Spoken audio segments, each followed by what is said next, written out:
My naam is Arlene Gildenhuys en my tema is pronkharding. Staan regop, trek in die maag en glimlag.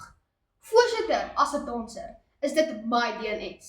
By 'n danskompetisie was ek in die jaar nie die afdelingswenner nie. Ek kyk na die afdelingswenner en dink, ek gaan baie hard moet werk. Na maande se oefeninge en tone wat soos mini-vorsies lyk, wen ek uiteindelik en was in die 7de hemel. Dames en here, skielik sê mense, moenie so pronk nie, Arlene. Wat? Dis toe dat ek besef het, daar is 'n verskil tussen leespog en pronkharding. Pronkharding beteken tieners moet pronk, wanneer hulle volhard het. Eerstens is pronkharding die sielkundige brandstof wat 'n tiener se brein vir die volgende sukses aansteek. Baie groot mense dink selfverkenning is net verwaandheid, maar kennis verskil. Dr. Elise Morkel, 'n kliniese sielkundige, skryf op 14 Maart 2023 in 'n artikel op die webwerf Marula Media, getiteld Hoekom erkenning die sleutel tot motivering is, dat eerlike erkenning die brein se neurale paaie vir sukses versterk en motivering afneem as nie beloon word nie. Nou ja, presies my punt. Elke keer as ek 'n danstrofee moet wegsteek, omdat iemand sê ek spog, tap ek my eie brein se petrol uit.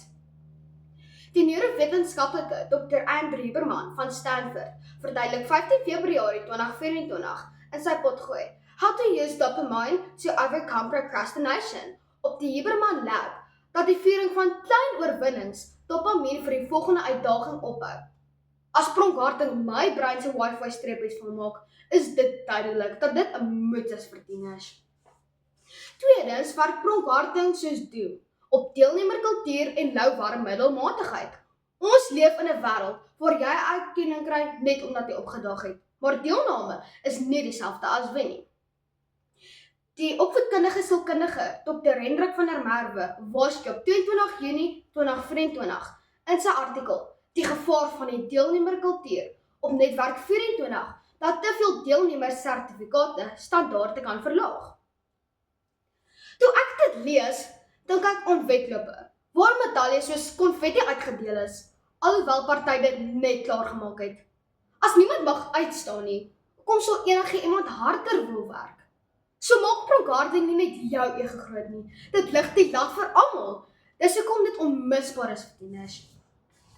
Laastens gee pronkharding vir tieners 'n ruggraat van staal. Om die prestasies openlik te besit, maak jy minder afhanklik van ander se opinies. Die Amerikaanse kliniese sielkundige Dr. Meg Jay verduidelik 14 November 2024 in haar artikel The Power of Owning Your Achievements op die tydskrif Psychology Today dat mense wat hul suksesse bewustelik erken, minder angs ervaar en met meer selfvertroue optree. Ja, dit het my laat dink aan my briefiebalkie. Wanneer ek dit dra, en ja, met dit pronk, herinner dit my om 'n voorbeeld vir ander te wees, alhoewel ek moeg en kwaad is. Ek hoor reeds op party mense sê, moenie so hard praat oor jou prestasies nie.